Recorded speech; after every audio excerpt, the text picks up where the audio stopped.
It's been over a year since we've seen soccer or field hockey on North Broad, but the wait is over. All Access Pass is back with a brand new addition to catch you up on the busy week in Temple athletics, and it all starts right now.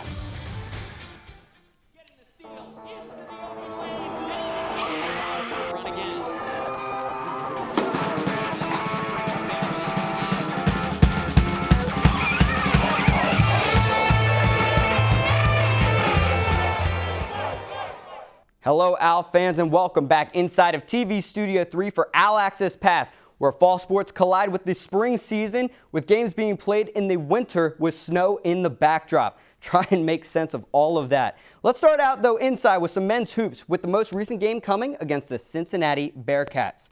This game makes up for the postponement from January 20th between these two teams. Early on, Temple's going to have a fast break opportunity, and Jeremiah Williams, the freshman's going to take it coast to coast for two of his career-high 16. He also shot over 60% from the field. But Cincinnati had the advantage with some fans in the stands and Jeremiah Davenport on the court. He's going to finish inside since he takes the lead into the half up 6. Second half, it's more Davenport. He's going to be open on the wing, and he's going to splash home 3 of his team-high 12 points. Devondre Perry, the co-captain, trying to keep the Owls in the game. He's going to be open in the corner, courtesy of Williams. He's going to knock down the triple in the corner, trying to keep the Owls in it. But it's under 10 seconds to go, and the Owls are down 3. Let me know if you've heard that recently.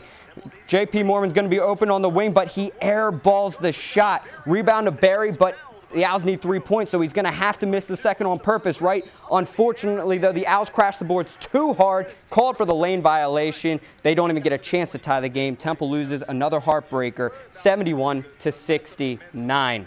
And as I mentioned, it's been a painful few weeks for the Owls. The past 4 games probably have the team questioning, where is the brotherly love?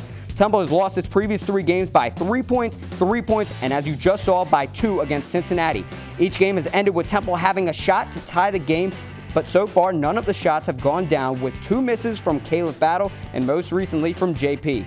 The Owls have a chance to get back in the win column on Tuesday against Tulsa in Oklahoma.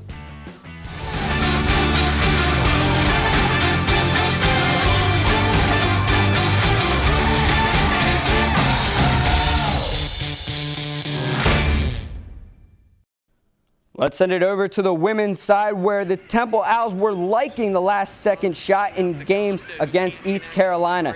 The Owls were looking to bounce back after losing by 37 to Houston in their previous game. Early on, top of the key 3 from Mia Davis, courtesy of Graves, has the Owls up early, but when it matters most, ECU's taken a 1-point lead after Monk sinks 2 at the line. Timeout, Tanya Cardoza. You probably have a feeling where the ball's going with the shot clock unplugged and the Owls needing a bucket. Mia Davis takes it at the elbow, kicks it off glass for 2 of her most important points of her 20 on the day. ECU needs an answer, and it's Sierra DaCosta who has the ball in her hands, but she throws it away. Temple comes up with the steal. The ball's going to end up out of bounds, but once the clock hits 00, that's all that matters. Temple's going to pull out of here with a nail-biting victory, 58-57. One of the hottest teams on campus is the Temple volleyball team, and a lot of the early success points to a trio of juniors who've been lighting up the stat column. My partner Brooklyn Vaughn joins us now to match up with some of those stats with the names that have been lighting it up. Hey, Brooklyn. Hey, Adam, thank you. The volleyball team stands at 5-1, with its only loss coming this past weekend to conference foe USF on Friday. The Owls did bounce back 1 day later, though, beating that same Bulls team, moving Temple to 1-1 in conference. There are 3 names that you should know moving forward, though. And let me tell you, there is some serious talent in the class of 2022 with these 3. First off is Jem Grimshaw, who was dominant this past weekend and had a huge hand in the Owls' nail-biter win over the Bulls as she led the attack with 18 kills. She's now had 79 on the year. Her performance this weekend landed her a spot on the AAC Weekly Honor Roll. And last year, she led the team here with 220 kills. It looks like she's on pace to have another year for the books. And then there's Tyler Lindgren, the setter out of Colorado. She has 240 assists thanks to her powerful offense that's been around her. She's been able to be more than effective so far this season. Last week, she was even named AAC's Offensive Player of the Week. And she's been huge defensively for Temple as well, with 54 digs to date. And then, of course, is Mariah Bolakbasi, a name you cannot forget. She leads her team in points and kills. Oh, and she's already been named to the AAC Weekly Honor Roll twice, and I expect the accolades to keep rolling in for the Turkey native all season long. You can catch these three and the rest of the team in action this week as they continue conference play while hosting UCF at home on Thursday and Friday. I'll be talking a little bit more about the volleyball team on this Thursday's episode of Owl Sports Update at noon on TUTV, so make sure to tune in. Until then, I am Brooklyn Vaughn reporting from the studio set. Adam, back to you. Thanks, Brooklyn. Let's kick it with some soccer in February. The snow is off to the side, and the Owls are ready to go to battle against the Knights. This game came down to one goal, and unfortunately for Temple, it wasn't off the foot of an Owl. Mauricio Villalobos finds Vivi Gino right in front of the net. Beautiful patience sends the Temple's Nicholas Hartman diving into the damp turf. Sophomore's first goal of the year is the difference maker. Knights win this one 1-0. The following day at the Temple Sports Complex, the women's team looked to start its season with a win over those same UCF Knights, but it was all UCF this week on North Broad. Early on, Katie Bradley puts the Knights up early, and unfortunately for the Owls, it just went from there. Mallory Olson had 2 goals after entering the game as a sub. Here you'll see one of those 2. The Knights soccer teams combined to shut out the Owls all weekend. Final score in this one, 3-0 UCF. Let's send it over to the other side of the Temple Sports Complex where Howarth Field hosted the field hockey team season opener against Hofstra.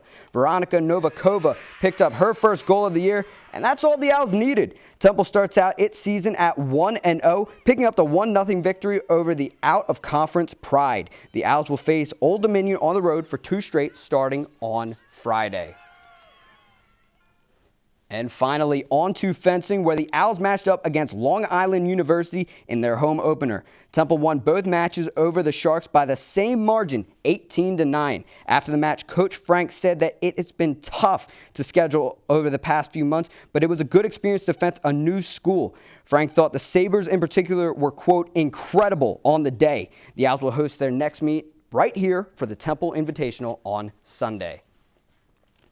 A lot of sports means a lot of different highlights, but it's definitely great to see so many teams back in action on North Broad. That's all the time we have for this week, but we'll be right back here next week with Brooklyn Vaughn on the desk. Until then, stay safe, everybody, and we'll talk to you soon.